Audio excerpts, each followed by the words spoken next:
Hello everyone, welcome to the very first chapter in the series of Production Ready. In this series, we'll go through various ways and touch many aspects to write production ready code. I'll try to cover how you can model your application to match your business requirements.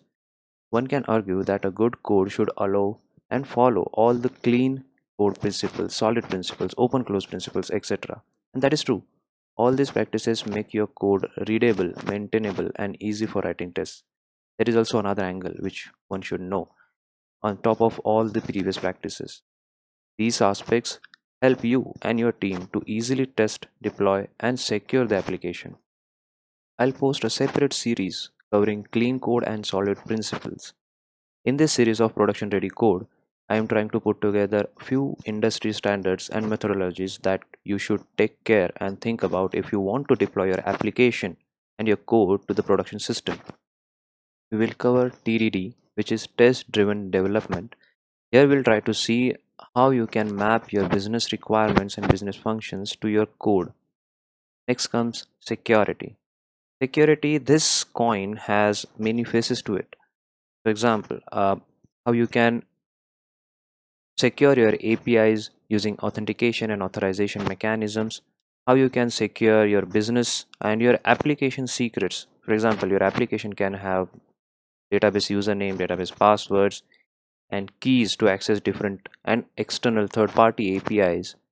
How to secure those, because you should not check in these secrets into repository or in, let's say, GitHub or GitLab. Then how to secure your application and how to secure your application keys, we'll try to see that. We'll also try to see how you can secure your repository by not allowing any unauthorized merges to your primary branch, which is normally master. Then next one, which is an important one, which is CICD, continuous integration and continuous delivery.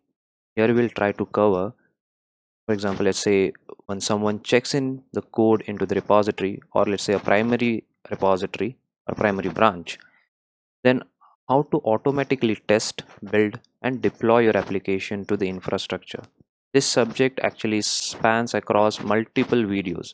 We'll try to see how we can build the entire CI/CD pipeline. We'll also try to cover how you can build your own proprietary machine to conduct all build and test and all sort of jobs so that you can further secure your repository and your code. Next one is logging. What are different kinds of log levels which you can use and how to use it in an application, and how those help to build reports and analyze the user journey when your application runs. Now we'll also try to cover a bit of monitoring aspects of your application.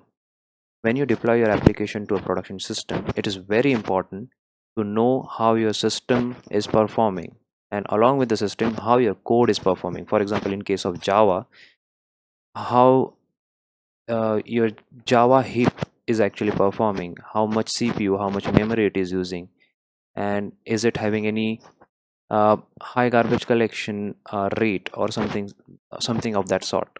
So we'll also try to see how we can add all these metrics into the application. Next bit is internationalization or I18N. In my experience, this piece of aspect is very underrated. In the past, I have also skipped this while developing any application. But when the requirement from the business comes, like they want to support multiple languages, then it becomes hell lot of tasks to support and build this language support into the application. Hence, it is very important to analyze your business, and if there is any chance that your application will need internationalization, then you should integrate this in the beginning phase of your application. Next aspect is containerization. This requires a bit of knowledge of virtual environments. Uh, if you don't have this knowledge, we'll also try to cover how to think about when you want to do such sort of containerization. Many of the startups tend to first quickly analyze their MVP in the market and then go about building the full-fledged infra. Hence, they also try to use the traditional way of deployment. Because of this, we'll try to see how we can deploy our application without help of containerization into traditional systems, and also how to deploy your application into a cloud-based or a scalable infrastructure using Docker or any containerization tools. And there are many more other aspects which we will cover along the way in our journey. For explaining all these aspects, I'll be using Java and Spring Boot, and I'll be deploying few of the web APIs using REST. Even though I'm using these technologies, the concept remains same and it is applicable for any language and any framework, and it is also applicable for standalone applications. You might be wondering, code is fine, but how to build my infrastructure which will support the production ready code? I'll post a separate series for production ready infrastructure. Please stay tuned for it. Let's quickly talk about which project we are going to build in this series. I'm targeting to build and deploy an animal information portal. Basic requirement of the portal is to provide information about animals. We'll do a deep dive about requirements later. Let's first do a basic project setup by creating project repository. Remember guys, versioning of your code is not optional. Even if you are developing code just for POC, it is important to version your code. It allows your team to access the stable code from anywhere and parallelize the work. Also, if somebody screws up the code, you can easily revert back to the old stable version of the code. There are different version control tools available in the market, for example, Git, SVN, Perforce, etc. I find Git to be very easy and handy for versioning, but you can choose any based on your project needs. Also, I am using GitHub for creating my repository.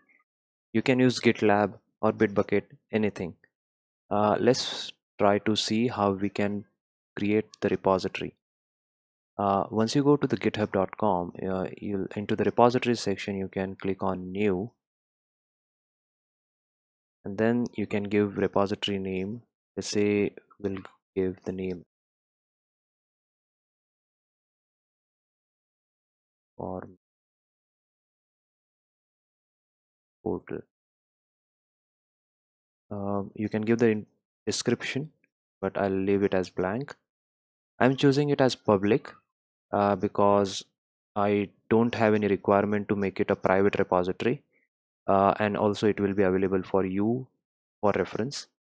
You can make your repository private based on the project needs, and in most of the cases your client asks for proprietary solutions, hence private you can choose.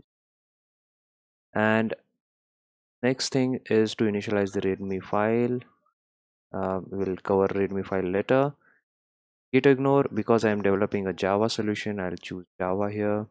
And the license, let's talk about licenses before assigning any license to our application.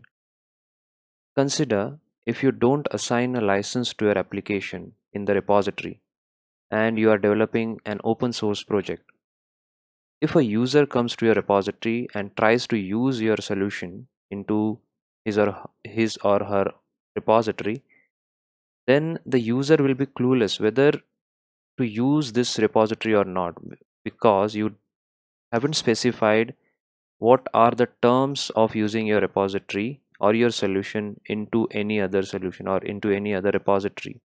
Hence it is very important to provide the solution, because it may happen that in future you can apply any licenses which can be more restrictive, and in that case it will be an legal action on the users who are using your repositories. Hence the users will not choose your repository if you don't assign any license to your repository.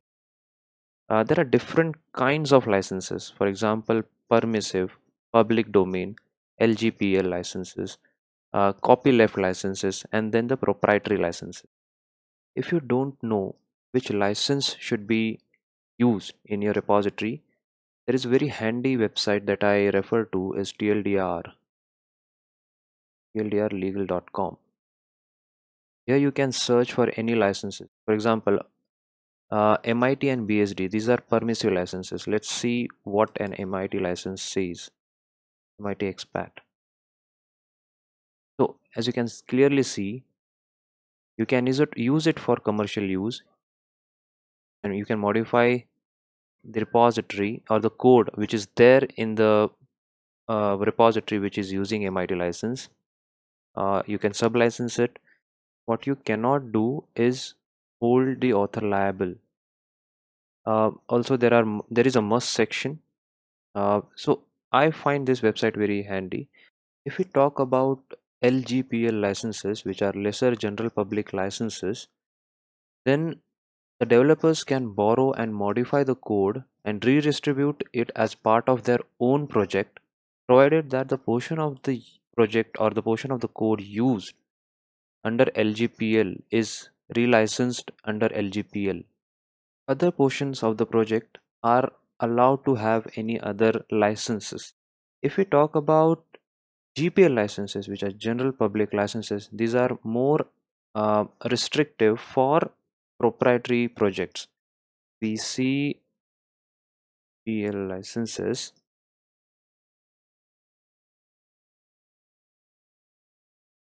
they ask you to include the GPL licenses into your own project also, which means you have to open source your entire project if you use any search library having GPL license. Hence, it is very crucial when you use, let's say, any third party library into your application, what license that library has, it is very important to know. Otherwise, you may face legal actions and you have to open source your entire project. Then there are proprietary licenses which your client can come up with and that you have to include in your project. But it is very important to include license to your project. For our project, I am choosing MIT license because I don't have any client requirement to make it proprietary. I'm making it as open source because you guys can clone this project and modify it as you need. Then we can click on create repository. Here you can see the readme file is there, git ignore file is also there. It will help you to ignore unwanted files to be checked in. License, here it says we have used MIT license, which says it is allowed for commercial use, modifications are also possible. Then there are a few other conditions. Remember, we talked about securing our repository. Let's see how we can secure it. Let's go to settings, branches, and I am adding a rule so that no one can push to master, which is my primary branch, directly without raising any pull request. I'll go here, I'll make master as my pattern, require pull request, required review from code owners, and that's it. It is asking me for the password. I'll enter. There are few other settings which are possible. We'll try to cover these in upcoming sessions. Cool. We are done with the repository creation. In the next video, we'll try to understand a simple requirement of this project and use that requirement to create test cases. We'll also try to touch upon code coverage reports and how to generate those. See you in the next video. Bye bye.